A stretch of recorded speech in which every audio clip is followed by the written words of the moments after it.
Ready for me? Ready to do this, team? Hello, my dear friend. Sasha, do you hear me? Do you see me? I hear you. I hear you. I don't see you, but I hear you, and your voice is beautiful. How are you doing today? I wish I could be there with you, O'Reilly. All right, I think we have a little echo, but I know the team is working on it. I'm going to try to give you the stage. Let's see if the sound is perfect. Sasha, thank you so much for being here. Welcome to WebCongress Ecuador. Ready for me? Give me a thumbs up. There's no echo. You're set? All right, team. Welcome. So glad to be with you. Honor. I'm sorry that I couldn't be there in person, but you know, the world these days. Welcome to my studio.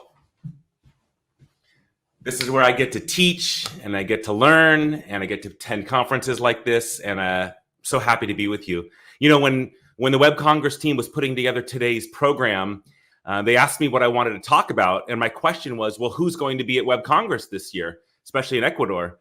And the answer was thought leaders, brands, individual students, members of the government, all different types of people. And so I realized that the most important thing that I could teach you about today is personal branding for leaders. So let's do that. I'm going to pull down my little contraption I made for you.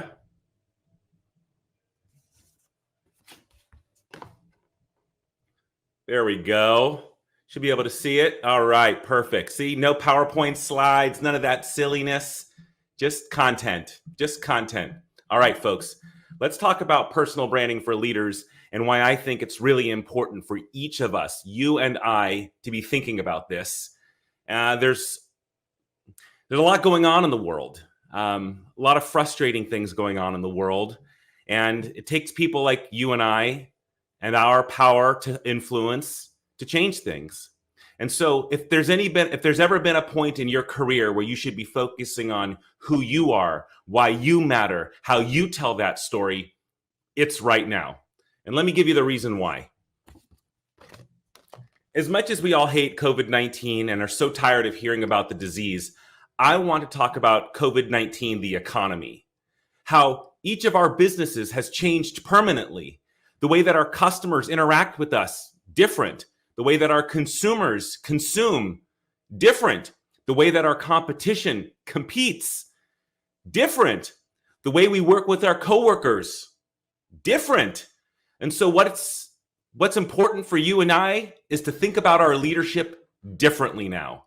We cannot lead the way that we used to. We cannot assume that we can impact our communities face to face all the time. We're going to have to do it digitally some of the time. And it's important for you to step up and lead in these new ways. Let me give you some examples, things to be thinking about. We know psychologically that when humans are forced into new lifestyles, new responsibilities, new ways of living their lives, they create new behaviors, new ways of doing things, new ways of saying good morning to our kids, new ways of walking around our neighborhood, new ways of shopping, new ways of buying services. And this didn't happen really quickly. This tends to happen quite slowly. New human behaviors take decades to create. Except when COVID-19 came. Overnight, in March 2020, we started creating whole new behaviors. We all started working remotely. We started interacting with our customers remotely. We started interacting with our business partners remotely. And those new behaviors are not going to go away. They're now a fundamental part of business. And not only are they a fundamental part of business, let me give you some examples about how impactful they have been. So those of us who have been attending digital conferences for a long time know that boomers, the generation before Gen X, boomers, were not really a part of our digital economy plan. We didn't build apps for boomers. We didn't test our product on boomers. We kind of just assumed that they were not interested. But what's so crazy is that as soon as the COVID-19 crisis hit, boomers became Zoomers overnight. They started using our apps. They started online banking. They started interacting with their families regularly, remotely. They started attending board meetings digitally. And what's incredible is that they might not have liked it for the first few months, and then they started getting really good at it. Ask anyone who runs a nonprofit. Ask anyone who runs a nonprofit that has a board of directors, a group of individuals who oversees the organization. Usually those people are boomers, and those boomers are making every meeting now. They're attending every single board meeting and voting and donating because they can attend remotely. And what's really special about this is that these boomers are a major new part of our digital economy. A large part of our digital economy. They've got the capital, they've got the power. So no matter what you and I are building in the digital world, we now have a completely new additional market. People over 65. So to the extreme here, during COVID-19, we saw that we not only could interact with our customers remotely and our vendors remotely, but we could also do good work together remotely. We could interact with our bank remotely, manage our employers remotely, buy from distributors, get funding for our startups, interact with our family. Most of these relationships, we believed pre-COVID-19 that you have to do these things face to face. You need to be with your banker face to face. You need to be with your lawyer face to face. And we learned not necessarily. Actually, we don't. We can do a lot of this digitally. And so what came out of this problem was an opportunity for people who could figure out how to sell remotely, could figure out how to teach remotely, how to lead remotely. Their careers blossomed, skyrocketed. I went from teaching at 3 universities to teaching at 8 universities during COVID-19. And that was because I was ready to teach remotely. Our clients are global, our staff international.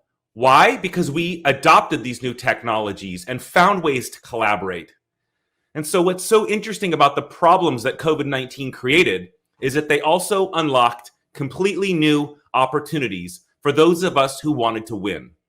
Those of us who said, even though this is frustrating, there is an opportunity to succeed. And you know what happened. Those of us who are willing to try, those of us who are willing to do this, we got whole new relationships. People were open. They left their lawyers, they left their real estate agents, they left their vendors to find new ones. You found new partners, new vendors, new suppliers, new resources. Many people found new personal relationships because those that did not take advantage of the opportunity fell behind. And so what this means to you, and why I'm trying to speak with all of us at WebCongress, all of those in Ecuador, all of those dialing in remotely, is that for the first time in professional history, you are no longer your resume. Your resume is no longer what defines you. Only how you resonate. How you communicate and connect despite the distance. How you resonate is how you will be measured. And that's why the topic of my presentation today is personal branding for leaders. But what's really important about personal branding for leaders is that we cannot believe in you. We will not believe in you. We can't believe in you if we cannot hear you believe in yourself. I'll say that one more time. We cannot believe in you if we cannot hear you believe in yourself. So I'm asking you to believe in yourself. I'm asking you to take away the frustration, take away the dislike of doing this remotely, and decide that this is, in fact, an opportunity. And not only an opportunity, a once-in-career chance to thrive. I know that this feels a little too optimistic, and so I'll just tell you right now, I'm trying to be optimistic. I'm talking to you about the opportunities the situation that we're in right now. I'm trying to get you to see that this situation, although frustrating, is interesting and exciting. But now I'm going to talk about the really frustrating parts, the considerations, stuff that we have to acknowledge is making this hard to do business, hard to interact with our family. And then I'll close out our conversation today with the opportunities for you and I to succeed. All right, let's talk about what's so frustrating. You know what I'm frustrated about? Nobody knows. None of our scientists. Let's make sure it's in focus here. Our scientists did not know what we were supposed to do. Our scientists, our engineers, our politicians, they didn't know what we were supposed to do. Don't we pay the World Health Organization? Don't we pay our medical directors to help us understand how to deal with crises like a pandemic? But even today, do we wear masks? Do we wear 2 masks? Should we wear masks? Should our children wear masks? Do we wear masks on airplanes? 1 booster? 2 boosters? We don't know. And I'm not angry about the science. I'm frustrated that nobody knows. None of them. Not the visionaries, not the economists, not the technologists, not the specialists, not the politicians. Nobody knew what we were supposed to do. And not only did nobody know what we were supposed to do, the change that we had to deal with was so rapid. Overnight, we went from primarily hanging out face to face, being in conferences and hugging and kissing, to no, sorry, everything has to be remote. All of it, teaching, business, employees, family. Overnight, you remember the day. You remember the day when people started cleaning their mail, not touching each other. That change happened so quickly that I have to give you an example of how fast it transpired. So in the medical field, like hospitals and healthcare, they innovate very slowly. Even though we hear about medical innovation all the time, doctors and nurses and hospitals change very slowly because they don't want any risk. They don't want to risk lives. They don't want to risk their professions. And so before the COVID-19 crisis, healthcare had about a 7 to 10 year innovation plan. That was their thing. They're going to spend the next 7 to 10 years from March 2020 to March 2027 implementing new technologies, bringing smart devices into their hospital rooms, helping their nurses interact with their patients on their mobile devices, helping patients do blood pressure tests at home so they don't have to come into the hospital. That wasn't supposed to come until 2027. Well, you know what happened. COVID-19 struck, and all of those hospitals had to change their plans. They had to let patients interact with their doctors on their mobile phones. They had to put smart devices in patient rooms because there weren't enough nurses. There weren't enough healthy medical specialists. So they needed to be able to take care of the patient and remind the patient to take their medicine, tell the patient what the weather was like, allow the patient to listen to the news. And so what happened?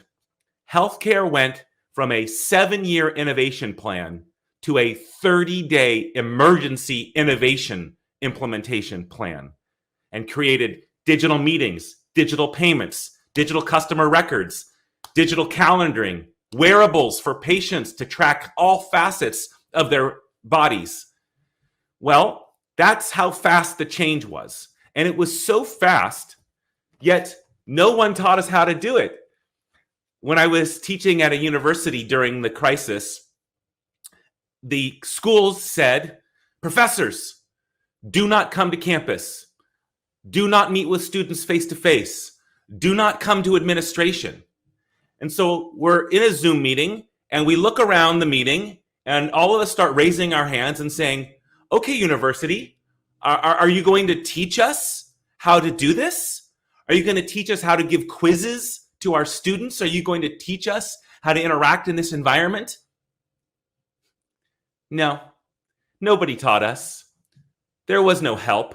You and I had to figure out how to interact with our employees, how to give somebody a review, how to interview somebody and decide that you're going to employ them? Incredibly frustrating. And what probably made this the most frustrating was that all we got to hear from was the internet, was everyone in their social media, all the bad people, all the good people, all the medical experts and the not medical experts. Because of social media's power, because of its accessibility to everyone, all the different voices in the world, all of them, the professional and the not professional, the local and the international, the good and the bad, all had the same voice weapon, the same power. And so every day we're trying to decide, is this video a deep fake?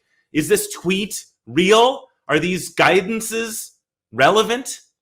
And it's so funny that the World Health Organization and and PAHO, all of these health institutions didn't do very much during the crisis. But there is one thing they did.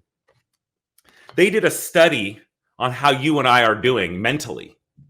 And they calculated that there's a completely new level of human exhaustion, a dangerous new level of human exhaustion.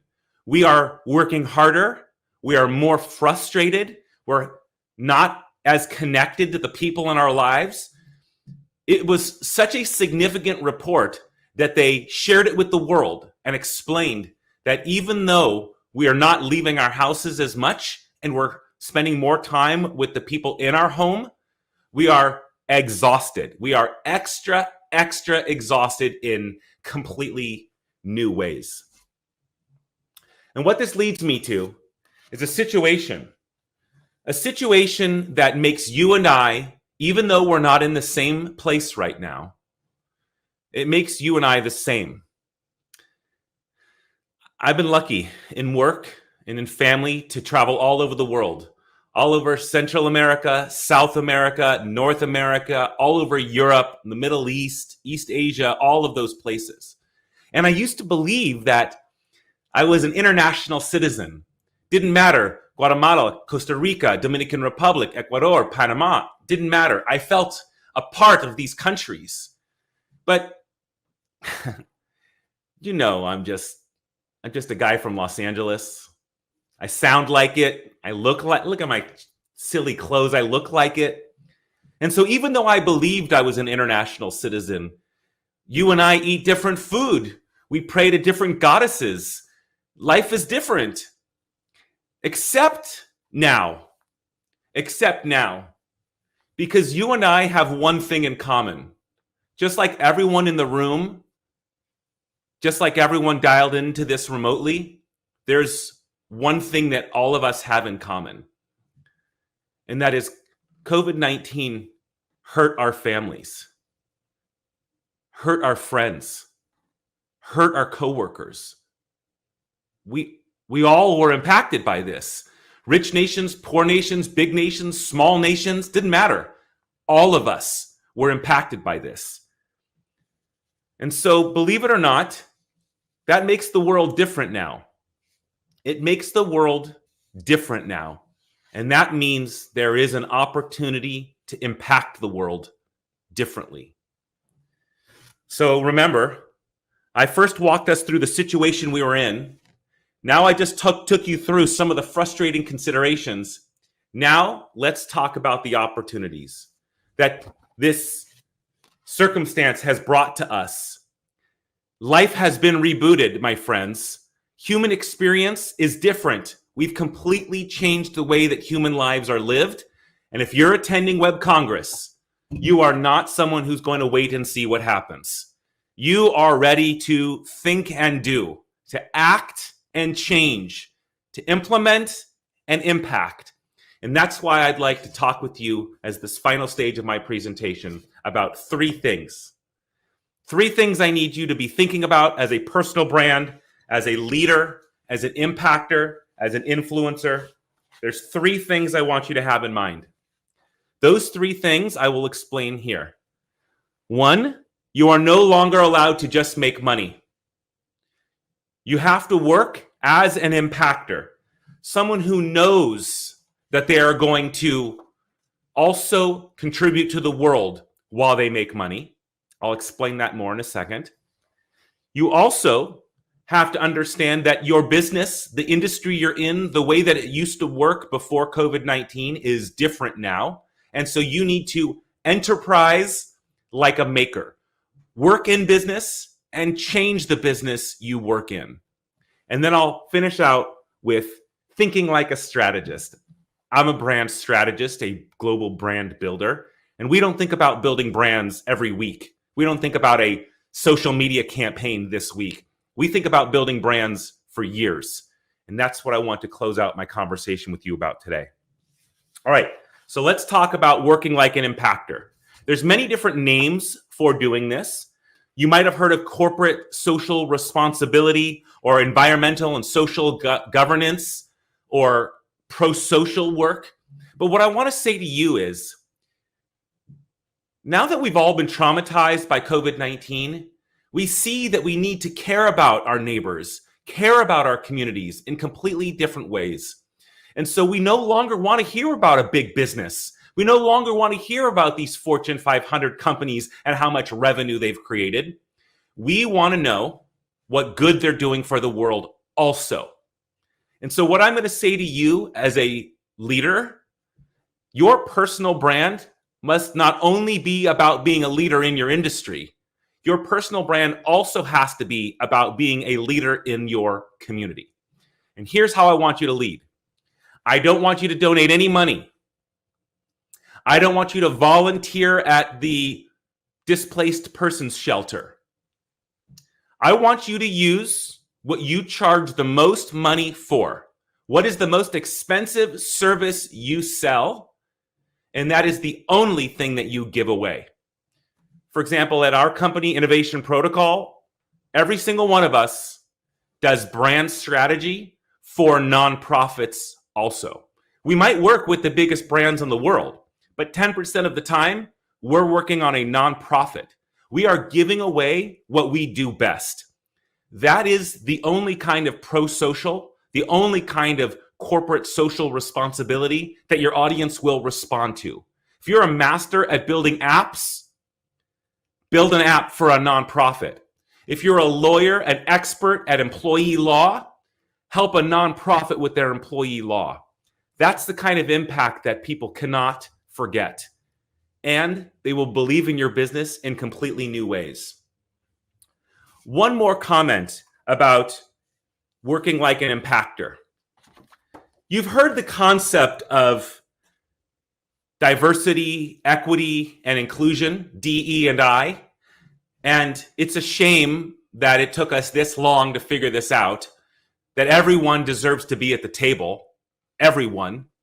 And we've talked a lot about what that means for women, what that means for minorities, but I want to add another level to your understanding of diversity, equity, and inclusion. That one, inviting everyone is good for business. It's good for your business to invite everyone to the table. But on top of this, there are communities that even though you're trying your best to include, you are not. And so I want to mention to you that if you're giving a presentation, if you're building a PowerPoint presentation, if you're building a brochure or decorating your office or putting together your trade show booth, are you actually including everyone? There's probably a community that you're not. And that example I'd like to give you is people who are not able-bodied, maybe people with only one arm, or someone in a mobility device, or someone with one eye, or someone who can't hear, someone who can't speak. A large percentage of the world has these challenges, and yet you're not including them. So let me give you a website. I'm not endorsing this website. I'm just giving it to you as an example. The website is www.disabilityimages.com. Disabilityimages.com. And all it is stock photography, pictures of business people, pictures of consumers. But someone in the photograph has a walker. Someone in the photograph has a wheelchair. If you want to be diverse, you want to be equitable, you want to be inclusive, include everyone. All right, back to our model. We just talked about working like an impactor. Let's talk about enterprising like a maker. All right, let's talk about the workplace. Let's talk about the office. The office is not the same anymore, and as a leader, you need to be the one who helps people understand how the office is different now. The office is now not a place you go every day and sit. The office is a rallying point for teams. It's a broadcast hub for presentations and dialogues. It's a shared workspace where people can get together and collaborate. That's a completely different way to look at an office. Because the old way, the pre-COVID-19 way of looking at the office, well, we all remember, it was you getting watched, you watching other employees and seeing how long they're at their desk. Not in this new world. Be the leader that helps restate what it means to work differently. Be the leader that is agnostic, that does not care if it's online or offline, today or tomorrow, on the couch or in the conference room. Being someone who is just as happy to do the presentation on their computer as they are to be on